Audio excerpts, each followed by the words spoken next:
5.Little Lord Fauntleroy, страница 27. 11 days later, Cedric and his mommy reached Liverpool, and it was on the night of the 12th day that the carriage with them and Mr. Havisham stopped before the gates of Court Lodge. They could not see much of the house in the darkness. Cedric only saw an open door and a stream of bright light coming through it. When Cedric jumped out of the carriage, he saw one or two servants standing in the wide bright hall, and Mary stood in the doorway. She came to attend her mistress. "I'm glad you are here, Mary," Mrs. Errol said to her in a low voice. "It is such a comfort to me to see you."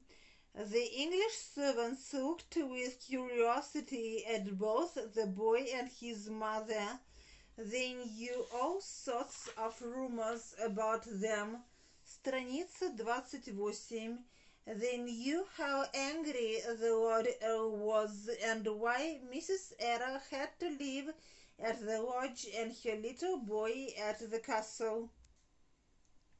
But they did not quite understand the character of the next Earl of Dorincourt. It was quite a large house compared to the one in the shabby New York street, and it was very pretty and cheerful. Mary led them upstairs to a bedroom where a fire was burning and a large snow-white Persian cat was sleeping on the white fur hearth rug. Some time later they went downstairs into another big room. Its ceiling was low and the furniture was heavy and beautifully carved. There was a great tiger skin before the fire and an armchair on each side of it. The stately white cat followed Cedric downstairs, and when he lay down upon the rug, she curled herself up beside him. Mr. Havisham said in a low voice, "Mrs. Errol, he will stay with you tonight. I myself will go to the castle after dinner and inform the Earl of our arrival." Mrs. Errol glanced down at Cedric. He was lying upon the black and yellow skin.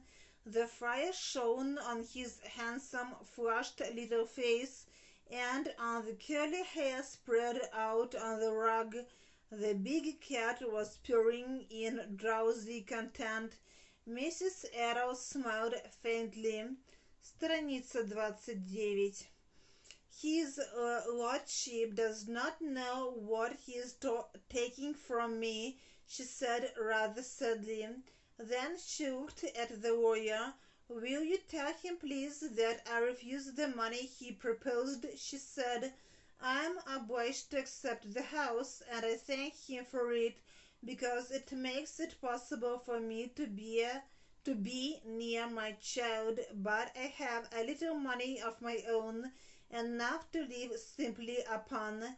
As he dislikes me so much, I feel as if I were selling Cedric to him.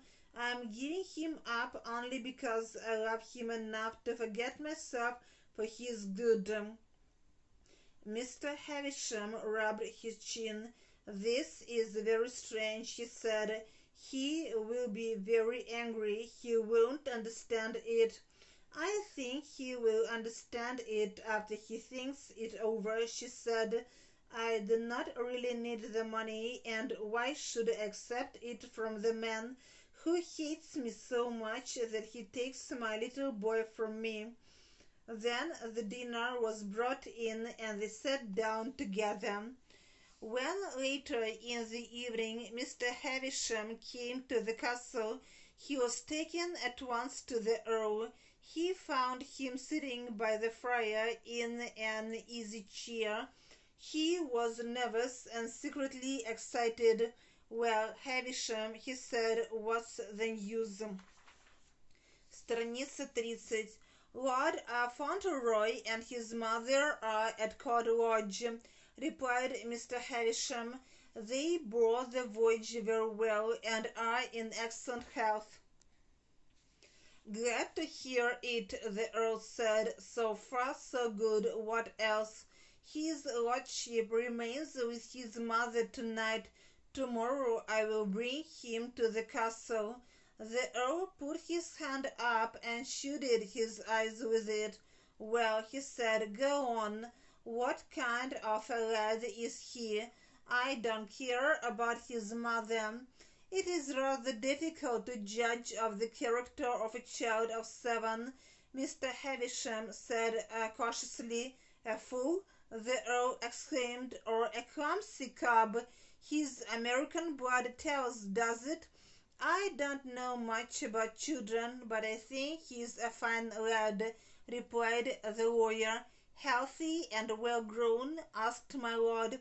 Apparently very healthy and quite well grown, replied the lawyer. Besides, he is rather a handsome boy, my lord, but you will find him different from most English children, I dare say. He has lived more with older people than with children, and the difference is a mixture of maturity and childishness. It's American impudence, protested the Earl. I've heard it before. They call it precocity and freedom. Impudent bad manners, that's what it is. Страница 31. Mr. Havisham seldom argued with his patron, so there was a silence of a few moments. It was the lawyer who broke it. I have a message to deliver from Mrs. Errol, he said.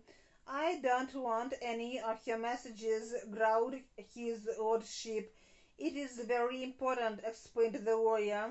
She prefers not to accept the income you proposed. The Earl started visibly.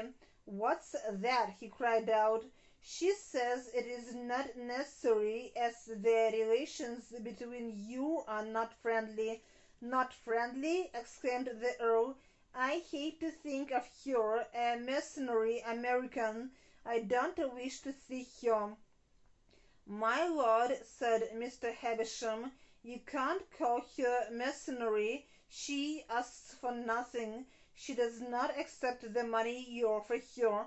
Moreover, she asks you not to let Lord Fauntleroy understand that you separate him from her because of your prejudice against her.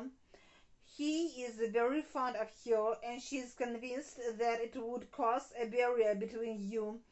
Do you mean the mother hasn't told him? Not one word, my lord, replied the lawyer. The child believes you are the most affectionate of grandparents. Besides, he certainly regards you as a wonder of generosity. Does he?